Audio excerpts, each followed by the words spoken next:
Bonjour à tous. Voilà, en fait, si je suis ici aujourd'hui à vous parler, c'est parce que j'aimerais bien parler d'un, d'une chose qui me touche, donc à moi-même. C'est que je suis phobique sociale, donc j'ai la phobie sociale, la phobie scolaire. J'ai pas mal de phobies et maintenant je suis agoraphobe. Bon, je vais dire, il y a un an d'ici, j'étais absolument pas touchée par ça. Je savais même pas ce que c'était en fait. Et voilà, donc ça m'a chopé quoi. Enfin, du coup, voilà, maintenant ben, je me renferme un maximum sur moi-même. Ce qui est bien sûr très mauvais pour ceux qui savent quoi. Donc voilà. Et je voudrais témoigner parce que c'est quelque chose de, de très dur à vivre. Euh, c'est. Comment expliquer?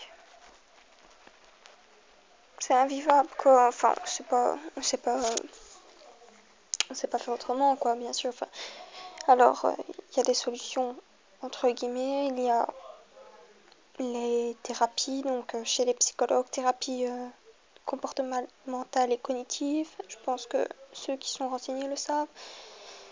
Il y a comment est-ce qu'on appelle encore ça? L'hypnose hertzienne, je pense que c'est comme ça que ça se prononce. Enfin, il y a pas mal de trucs, hein. Donc, il y a. Enfin, en fait, le mieux, c'est d'affronter ses peurs. Bon, je parle vraiment pas en connaissance de cause, puisque franchement, là, je suis vraiment larguée, quoi. J'ai un peu abandonné, quoi.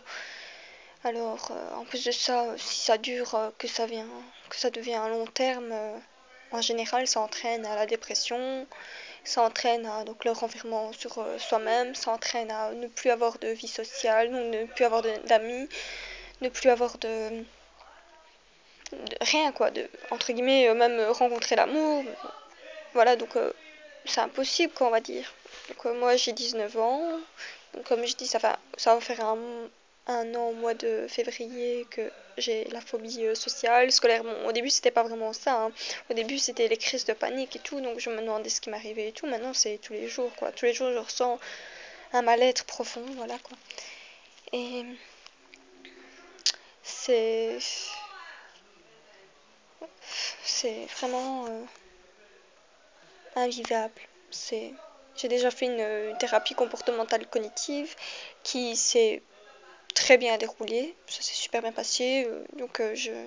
Enfin, la psy vraiment me faisait, enfin, me arriver à me libérer de toutes mes émotions, donc je ne savais pas exprimer, car je suis quand même quelqu'un qui se retient, entre guillemets. Je le fais pas exprès, mais si maintenant quelque chose me dérange, ben, je vais souvent essayer de zapper, quoi. Bon, et aussi la thérapie comportementale et cognitive, c'est un peu changer la pensée.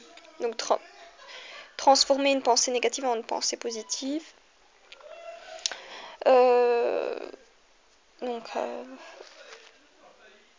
bon, on est totalement incompris, on est passé pour des fous, nous nous pensons nous-mêmes pour des fous. C'est vraiment c'est fou quoi. Les gens, enfin, j'ai des amis qui me se demandent qu'est-ce que je fais, pourquoi je viens plus à l'école. Je vais ah oui, tu vas encore rater ton année et tout. Bon, ok, je les comprends parce que de toute façon, enfin, c'est normal quoi. On peut pas être, on peut pas être,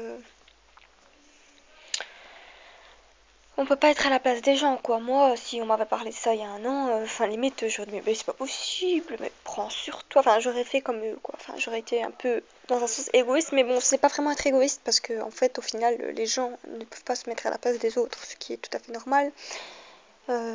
Et donc, je vis ma vie, c'est des crises de panique, des crises d'angoisse. Maintenant, là, c'est le renfermement total.